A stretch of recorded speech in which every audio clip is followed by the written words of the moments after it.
アニメ制作の土台となるブレンダーの基本操作からモデリングやリギング、コンポジットまでを学び、各工程を通して最終的に一つの映像作品を完成させます。こんにちは、映像作家のポプリカです。映像制作チームフレイの代表を務めており、映画や CM、MV などの様々な映像制作に携わっています。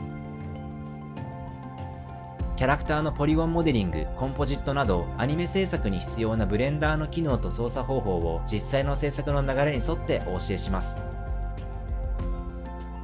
魅力的なノンフォトリアリスティック映像に必要な斬新なエフェクトやカメラワークを独自の表現に落とし込むノウハウを伝授します。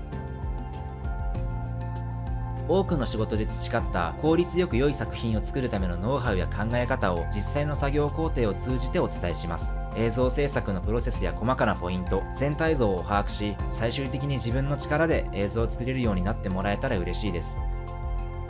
私は映像作家ポプリカです。コロソでお待ちしています。